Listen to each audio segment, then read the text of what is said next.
Right, today we're on chapter 3 discussing professional ethics, legal, and regulatory issues. Um, Ethics is a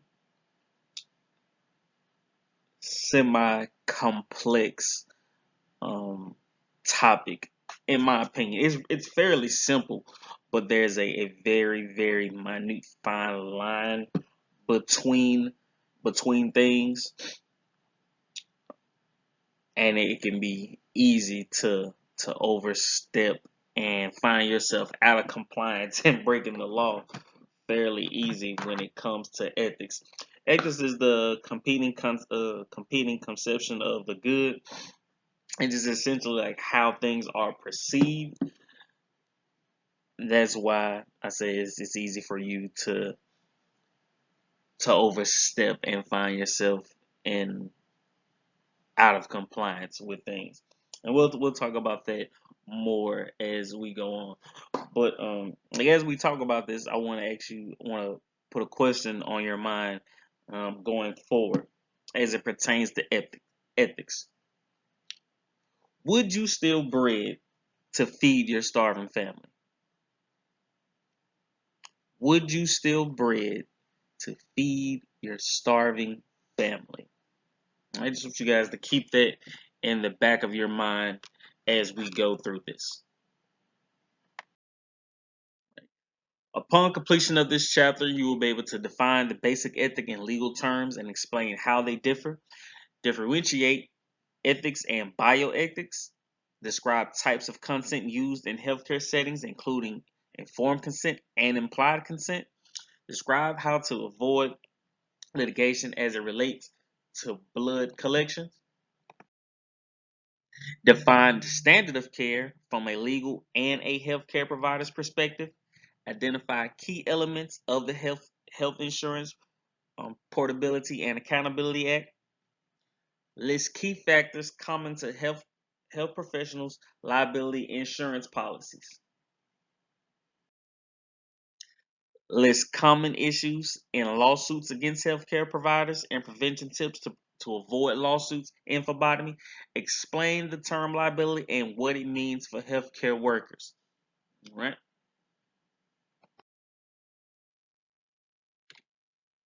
Laws are social rules or regulation, societal rules or regulations that are advisable or obligatory to observe. Laws protect the welfare and safety of society, resolve conflicts in an order and nonviolent manner, and consistently evolve in accordance with an increasing um, pluralistic society. Ethics are the moral standards of behavior or conduct that govern an individual's action.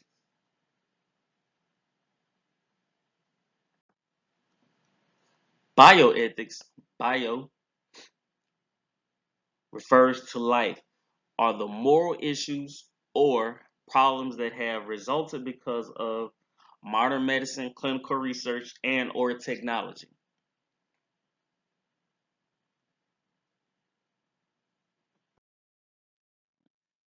Ethics check. Is this legal or does it comply with institutional policy? Does it foster a win-win situation with the patient, supervisor, or other individuals? How would I feel about myself if I read about this decision in the newspaper? How would my family feel? Right? These are just things. These are common questions that you would ask yourself when you're in that professional realm um, to determine whether you're in compliance or not. So again, it's a real fine line between what can be done and what can't be done, and so they can be easily misconstrued, like taken out of context, as you feel like, hey, I'm just helping someone out, or it seems like the right thing to do in that moment, but you could be jeopardizing yourself, your career, and the life and career of someone else. So, we just want to make sure that we're in compliance at all times. Can I live myself after making this decision? Is it right? Those are just a couple more questions. All members of the healthcare team recognize that their first responsibility is of their patients' health, safety, and personal dignity.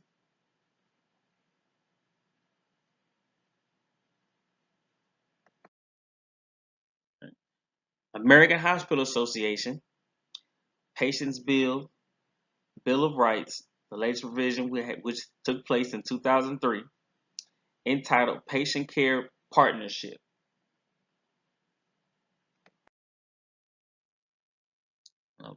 Some of the key elements of this act: quality healthcare, clean healthcare environment, patient's role in his or her own care, privacy rights, availability of assistance when leaving the hospital or with billing issues,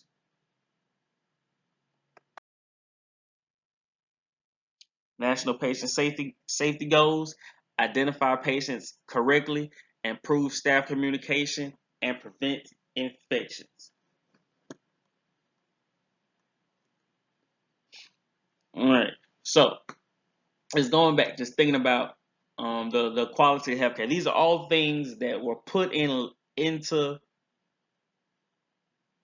place to ensure that the best healthcare is provided to people. Quality of healthcare. That means people are by law supposed to get the best healthcare possible. The best. But what happens in actuality is the breakdown on the level of healthcare you receive will be solely based off your insurance. All right. Clean healthcare environment.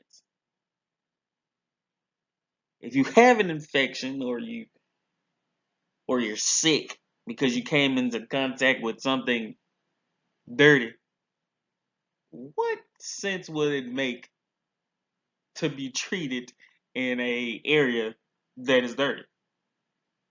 Right? And that's why it's important that you make sure that you clean up any messes that you make, because it's a violation of the law. Like your area should be clean. It's not I'm gonna drop something or I'm gonna forget something and so and so will pick it up or leave it there for the next person. I've spoken, you will hear me say this quite a few times. It's everyone's responsibility. It's like with inventory. Don't put it off for someone else to do. Because you never know what could happen with that next person. That next person may get extremely busy. That person may not come in. All right. So just go ahead and just take care of it right then and there. It's going to save you some work on the back end going forward, and it could possibly be the determining factor in saving someone else's life. Okay, a drop of blood could easily cause for a slip and fall, or if that patient has something that we have and that we don't that you don't know what it is, but that's why they're there to get tested, and that drop of blood hits the floor, someone walks in it, um, tracks that back to their home. Now they're breathing this thing in, it's just bad. I.e., like what's going on right now with the whole COVID thing. Right? The patient's role in his or her own care. All right, patients have a distinct role in their their own care. Okay, again, they're entitled to know the information. They're entitled to know to make their own decisions. Um, so make sure that we know that privacy right. They have right to privacy throughout their treatment process. All right. Must have the availability of assistance when leaving the hospital or with billing issues. Whenever someone leaves the hospital, they, especially mothers, they're still at fall risk, so they must be escorted out of the hospital in a wheelchair. Don't let anyone tell you anything different. It's by law. Sure, that's your right as a patient. Um, if you know someone that said they've been experiencing dizzy spells and things of that nature, or they have like weak bones, you know what I'm saying, they are at risk for falling, assistance must be provided to them. Get them a wheelchair, whatever the case may be, just to ensure that we can get them from point A to point B in the quickest and safest way possible. Okay. Um, making sure you identify the patients correctly. That's a thing, because we do, like, it's very very important, because we have this thing called twins, triplets, quadruplets. So you definitely want to make sure that we're identifying the patients correct. Um, Names are not synonymous to people. A lot of people have the same names, all right, same initials. So definitely want to make sure that you're walking through your steps to ensure that you have the right patient. All right. Improve staff communication. Work on your communication. Be as detailed as possible when talking to your coworkers to ensure um, that all the information is present and is being passed along correctly. And I used the example last chapter with the telling the person at the front of the line something and seeing how the story changed at the end. So that's why it's important to communicate effectively and prevent infection. Which goes back again to the second point, making sure that the patients are entitled to a clean work environment. I mean, a clean healthcare environment. Not just like you're entitled to a clean work environment as well. All right, so please make sure that we clean, clean, clean. All right, legislative branch writes the laws and are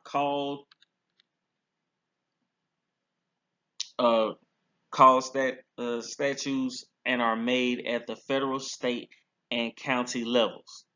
Right? In Louisiana, we have parishes, so our laws are made at the parish level. The executive branch makes administrative laws, and you have the judicial branch, who's established case laws based on legal cases from lower level judicial branches. Okay?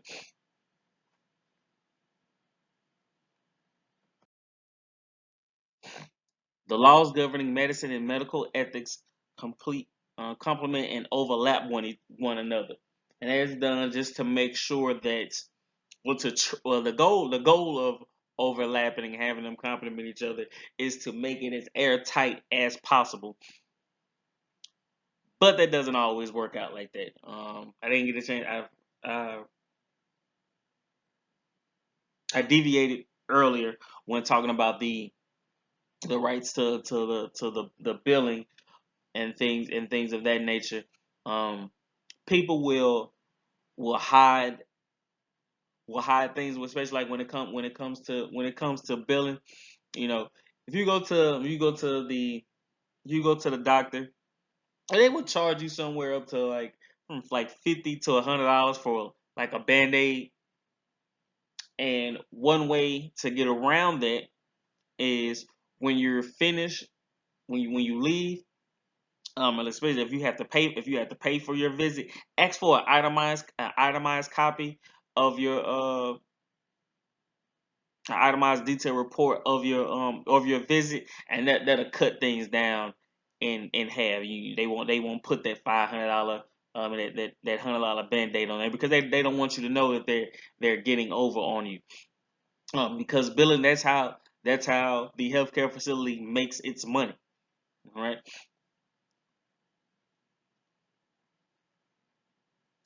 Um. So, and that's why they have laws and things of that laws in place to ensure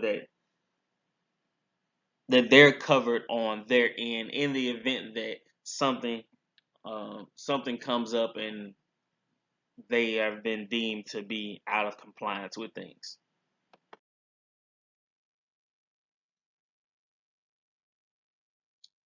Right, healthcare consumers and patients have become more aware, more critical, and much more willing to sue anyone that their lawyer believe has been at fault, including healthcare workers who are collecting blood specimens.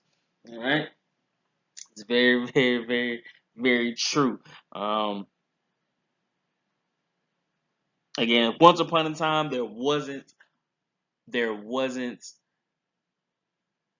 always a legal obligation for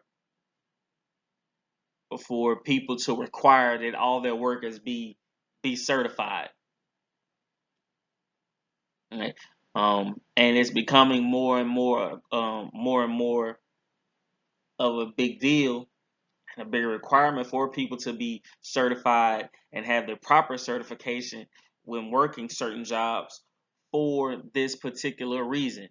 Because if I hire someone that isn't certified and I train them, and I'm just training them to just naturally, I'm going to train them to do what I need them to do. I'm not going to waste time and energy teaching them the laws. I mean, I may mention some of the things, but in the event that whoever it is that I train messes something up, that falls on me.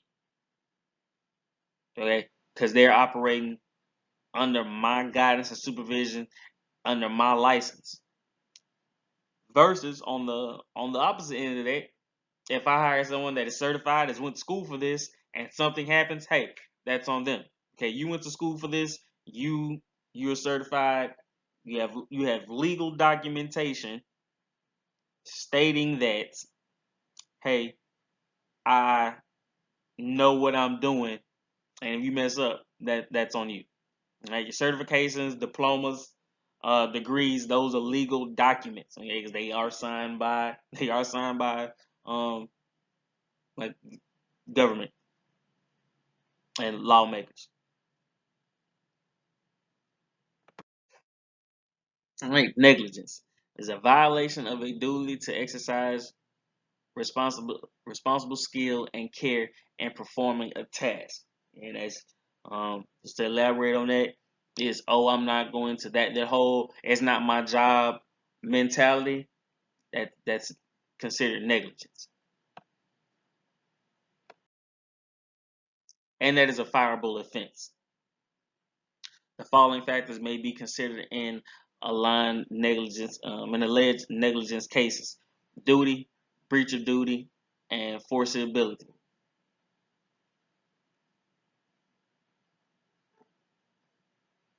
All right, and that's just is it your job? Did you not do your job? And did you know that this was going to happen? Obviously, you knew, and uh, you should know what's going to happen because that's why you're in place to do your job. All right, you doing your job is set to prevent certain things from happening. Right? The following factors must be considered in alleged negligence cases: proximate causation, injury or harm, damages. Like what is the exact cause? Is there anyone injured or hurt? What damages are done?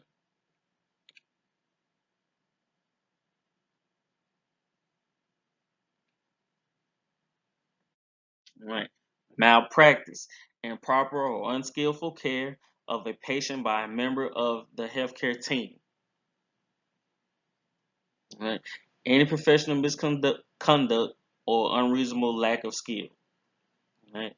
So again, if you haven't been trained to stick anyone, there's no reason why you should be going in the lab talking about you're going to draw blood. Right? If you're not comfortable with your skill set, there's no reason why you should be doing it. Right? That's why you're required to get so many sticks here before you're able to complete the course, go to clinicals, and take your exam. Just want to make sure that we work out as many of those bugs as we possibly can. And repetition is the father of learning.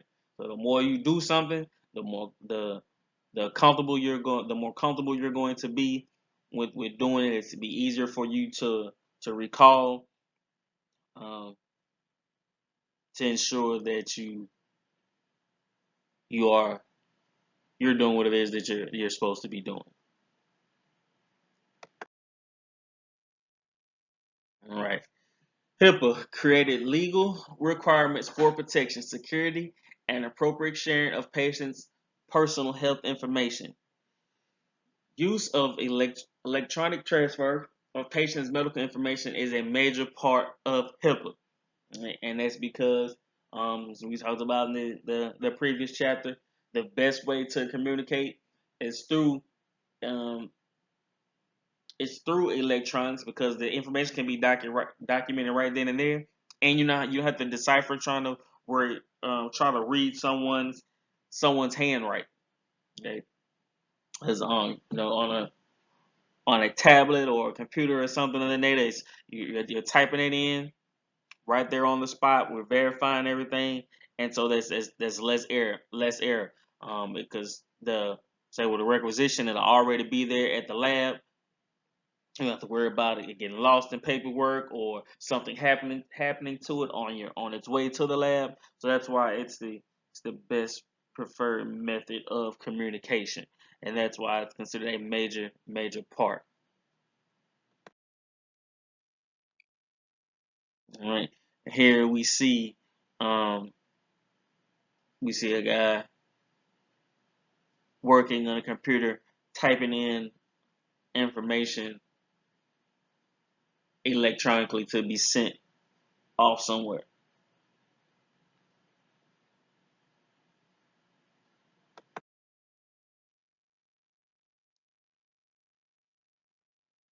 All right, a patient's written consent. Healthcare workers, confidentiality and non-disclosure agreements. Right, maintain the confidentiality of all patients' information, computer passwords secure from others' knowledge. Okay, that's why it's aggravating, but you often when you often go to like certain frequencies, some of your favorite websites, they maybe require you to change your passwords and things of that nature all the time. And even if they don't require you to do it, that's definitely something that you want to do, because the longer that password out there and it's associated with that account, the easier it will be, for it to be discovered. Okay, and again, just make sure we maintain confidentiality with all patient information, and because I mean that you wouldn't want anyone mishandling your information. Okay, if someone gets a hold of your social security number, we're all aware what could happen with that. So let's not be let's let's just make sure we're in compliance and we're providing the best care possible. Make sure we have the most, um, honoring the patient's rights to um, to confidentiality. All right. Um, Confidential materials include communication between the physician and the patient's verbal statements and medical computer entries on patients, nonverbal communications such as laboratory test results. Okay, and all these things should not be discussed outside of with the patient. And it's not something we're gonna stand around in the break room and talk about. It's not something we're gonna be talking about at the the front desk. All right. And you shouldn't even be talking about it with your family members or your significant other when you get home from work. When you want to talk about your day, or let me tell you about this. We had a patient, or the yada yada yada. Yeah, we definitely shouldn't do that, either. Just to be on the safe side.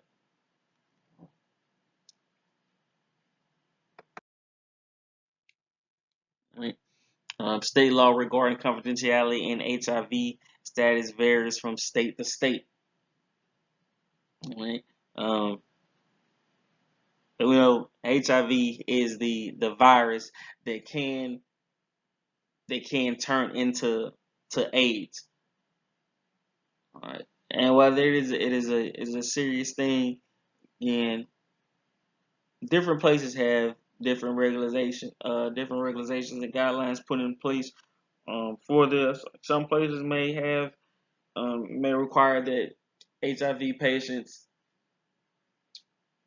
register to make themselves so they can be easily identified. But it just depends. Usually, you want to make sure um, that you know what the regulations are where you work. Right? If exposure to blood occurs through a needle stick, lancet, or another means, the home healthcare worker needs to be certain of obtaining the patient's HIV status and other potential infectious disease to ensure proper, immediate, long-term self-protective procedure steps can be taken. All right. So again, you just want to make sure that you're being as careful as you possibly can with when dealing with patients, because at any given moment you can find yourself on the opposite end where your health could be at risk. You never want to get too comfortable and think that, hey, well, I've been doing this for so long, um, I can do this with my eyes closed. When you get comfortable, that's when mistakes happen. Right? When you get comfortable, that's when mistakes happen. So never ever get too comfortable. Right?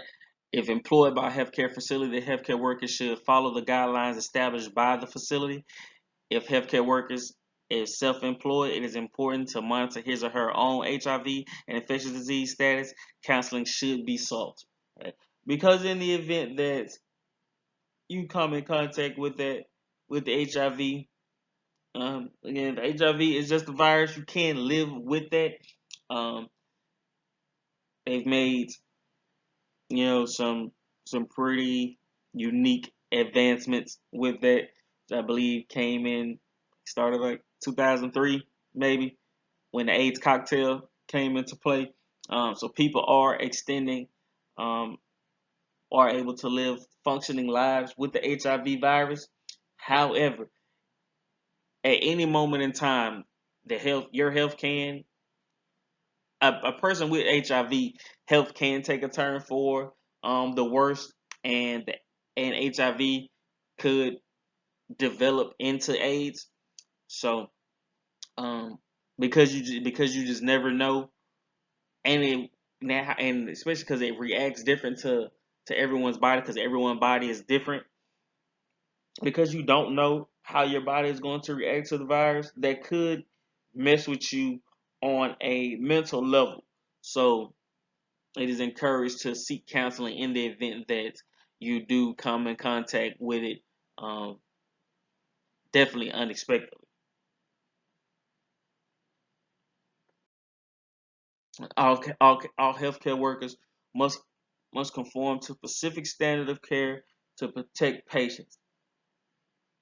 Examples of setting standard of care: status, licensing requirements, rules and regulations of regulatory or professional organizations.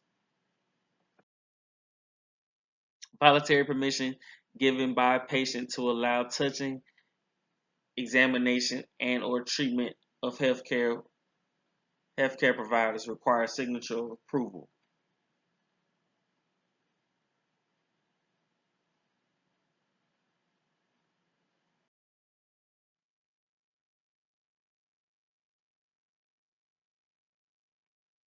All right.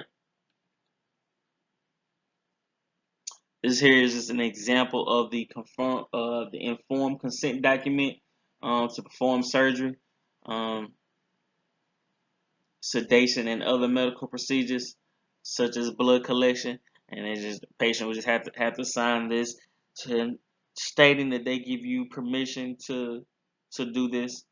Um,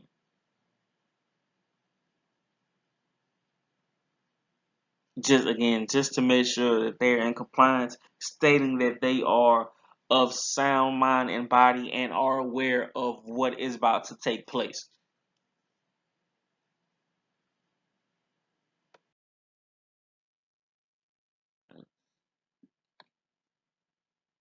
Institutional research boards ensures that human subjects do not bear any inappropriate risk.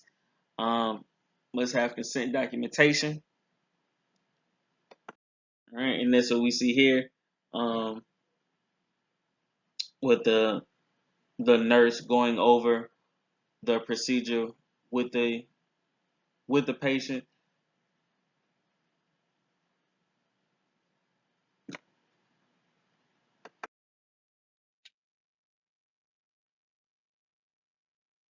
Implied consent occurs when the patient's nonverbal behavior indicates agreement. Um, exists when immediate action is required to save a patient's life or to prevent permanent impairment of the patient's health. Implied consent differs legally from one state to another. Um, and while it sounds weird.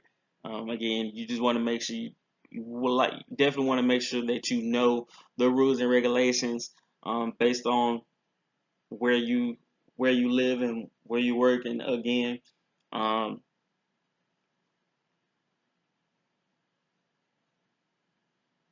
because I mean things happen. It's weird to think about it, but some people may not want help, and if you try to help them, or they feel as though that you're assisting them, cause them further harm, then that will put you in a position where you can find yourself coming out of pocket to pay for a lawyer.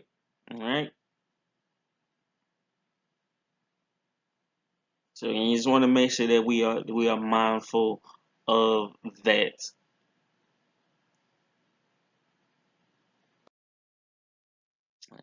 A law that defines how soon after an injury a plaintiff must file the lawsuit or be forever barred from doing so. You have a certain amount of time in which file you must file for a suit or make an insurance claim. That's like and it doesn't matter what it is, if it's with your life or your vehicle. If you get into an accident, if you wait too long to before you make your claim, chances are you won't be it won't be covered. All right, so so you want to make sure that you are aware of all the laws and regulation um, surrounding your situation.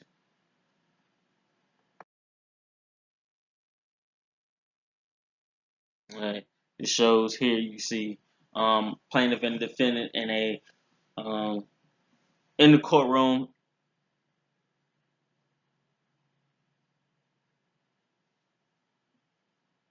dealing with a malpractice lawsuit. Right, steps in a malpractice lawsuit: the discovery. What did we see? What's going on? What is the issue? And the deposition is like what are the laws and guidelines provide surrounding this situation? And what evidence do we have that hey, this person was in compliance or not in compliance? Right. An expert witness is an expert. An expert witness may assist a plaintiff in proving that the wrongful act of a defendant, or may assist a defendant in refuting such evidence. Okay, that means this person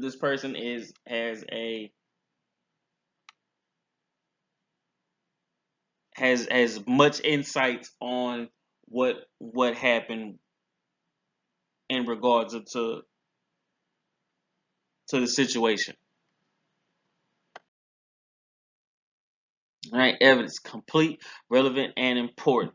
Okay, examples include a vacuum tube holders, and tubes, the Joint Commission standards, bottom safety devices, etc. You can see a list of these in table 3.1.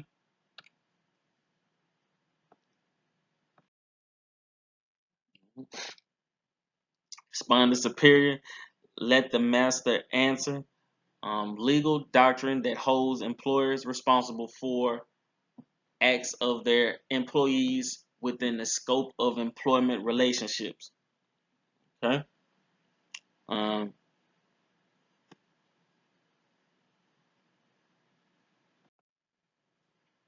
all right.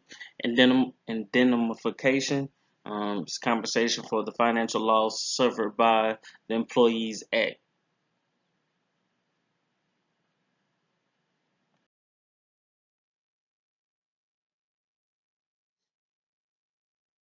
All right. Um, patient falling, hematoma, or hemorrhage, abscess, or other infections, injuries from fainting. And these are all things um, that you can find yourself in a malpractice suit for being a phlebotomist. That's why it's important to, again, just make sure that you're in compliance with the rules and regulations of everything, and never, again, just never getting too comfortable. You'll see that um, when we get into the chapter where we officially start sticking, um, yeah, certain the chapter where we start sticking, and the chapters before that, you have certain questions that you have to ask. You have to ask the patient. Okay, um, knowing how to map out the veins in the arm, knowing how to insert the needle at the proper angle to ensure that you land in the vein, what to look for is the flash, to ensure that you're in the vein, that you haven't went through the back of that vein, or that needle isn't resting against the vein that vein wall, um, so that you won't cause a hematoma or an abscess. Make sure that we're using new sterile equipment every single time to prevent infections, and making sure that we provide the patient with the needed resources, um, so that they won't um, faint. If we know, say, like if we're working at um, a life share or the person, you're donating a lot of blood. The patient's giving a lot of blood. We need to make sure that we give them a snack. Make sure, um, just so they have some nourishment and some energy, so they can go they can go on. Um, Other thing that you want to be, make sure that you're aware of, making sure that if the whatever the test is that the patient is doing, if it requires for them to eat beforehand, make sure that they ate something. That they didn't eat, make sure that you get them a snack or something for after the procedure is over. Okay, because when you losing when the blood is coming out your body, um, and your body is going to be essentially drained. So we definitely don't want them passing out. Make sure that you allow them time to regain composure before you send them on their way. Right? Nerve damage, complications from collecting blood from mastectomy side, complication in blood collection from obese patients, wristband or identification error. Right? Again, practicing, getting comfortable with the needle, knowing the outline of the veins in the arm, so you won't do any nerve damage. Um, You don't want to cause any. You shouldn't collect blood from a patient from the same side from a patient. If a patient has had a mastectomy, you shouldn't collect blood from that side. It can be done with your physician's permission. We'll talk about that later on. Complications in the blood from obese patients. I've seen all too often where people will say that, oh, I don't want to stick that person because they have big arms and I'm not used to it. I don't know how to put the cuff on. Practice. That's how you get around that. Practice. And that's why um we spend time in the lab. You want to make sure that you capitalize on that, and that's why you have to, you're required to do so many sticks per graduation to go to clinicals and to they take your certification, because you're going to encounter different things, and that's why we don't just stick um, stick our fellow classmates. We try to bring in some of the other students later on after you get comfortable at your instruction discretion. You may be able to bring in your own family members. And everyone is raised from different sizes, so then we will have a want to be well rounded when it comes to sticking people. Again, the size of that person doesn't matter, long as you know the layout of the veins. It's You can get blood from anyone. All right. Check it, verifying that you are dealing with the right patient. We talked about in the last chapter. Make sure we use two forms of identification to identify the patient. Plus, it may seem like it's like a real meticulous step, but those 3 seconds it will take you to identify that you're dealing with the right patient could save you a lot of hurt. All right. So, what is it worth to you? All right, vision function performed without proper training, failure to take precaution and avoid patient syncope, patient patient death caused by misread glucometer results, and uh, proper blood collection resulting in nerve damage to the patient. Excuse me. Again, this is all these things that I've kind of touched on most of these already. Um, So three, the measuring of the glucose meters. I believe I spoke with that in chapter 1 or chapter 2. The importance of keeping up the records. You want to make sure that all your devices are calibrated in compliance with quality assurance. Because again, those things working with a device that isn't calibrated properly could cause you um, a lot of complications. And that's with anything. You don't want to make sure that if you have a scale, if you have a scale at your house, you want to make sure that your scale is um, calibrated properly, because you don't want to go get on your scale thinking that you weigh more or weigh less than what you do. You probably experienced it. You weighed yourself, um, and then you go to the doctor, or you just get on another scale and you say, oh, and something wrong with this scale. That scale could be right, and the scale that you on the first time could be wrong. Of course, everyone's naturally going to go with the lower weight, but could just be the calibration is off. All right.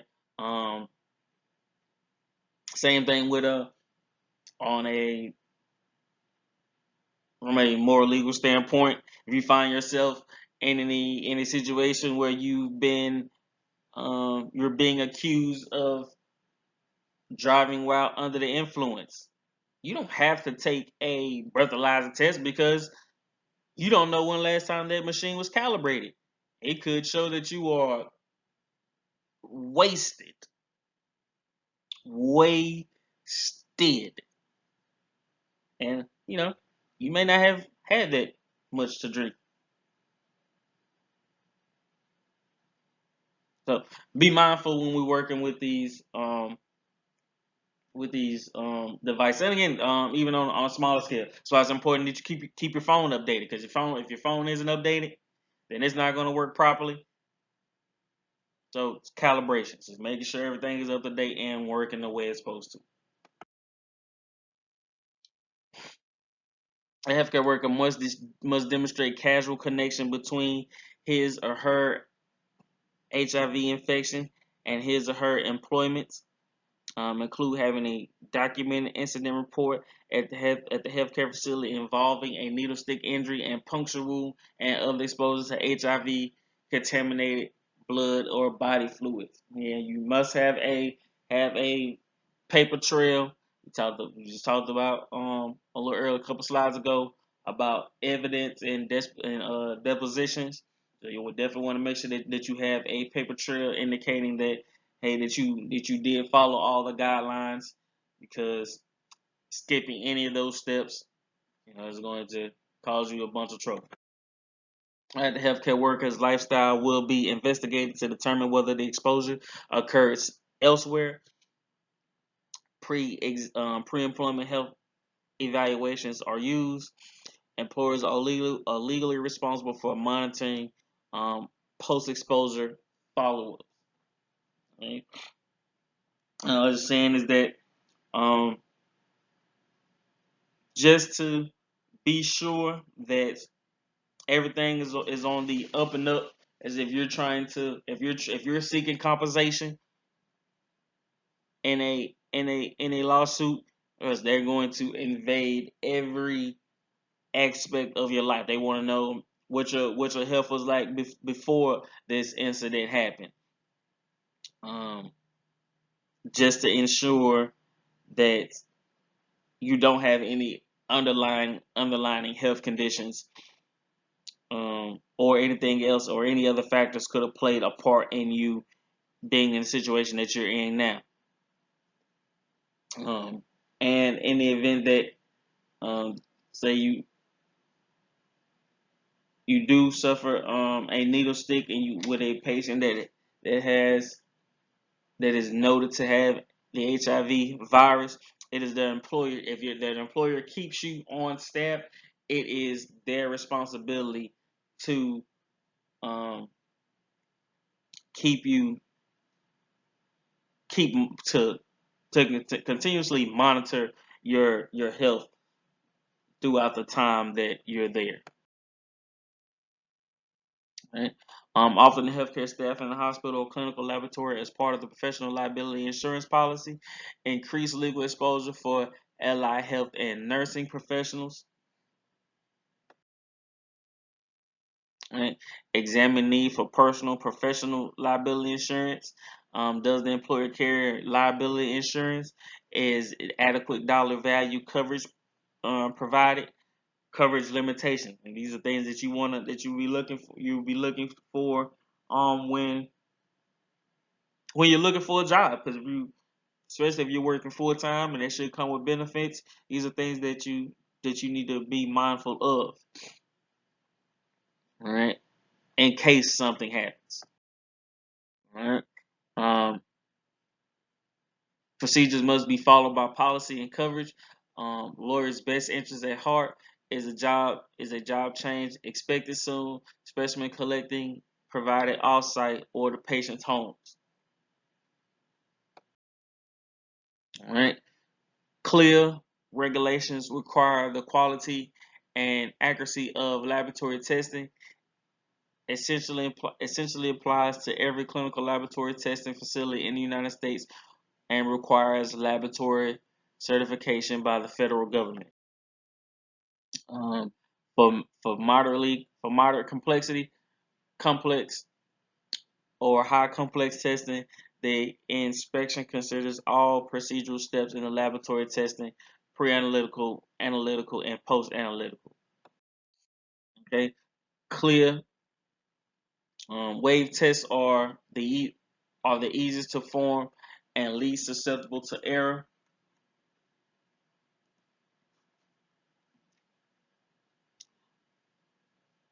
And least risky to patients, urinalysis, blood glucose screening, and are not required to undergo an inspection. And I was just saying that for like insurance reasons, like if CLIA, from a CLIA standpoint, these things are not or will not be required, and these tests can easily be waived. Right. Some states, including California, New York, and Florida, have licensure regulations and no testing requirements that vary according to technical responsibilities for laboratory personnel. Phlebotomists are allowed to perform point of care testing in some states and not others. And I just want to make sure that you just know what is required of you and what you're allowed to do as it pertains to where you work, and everything else will take care of itself. All right, that concludes chapter 3.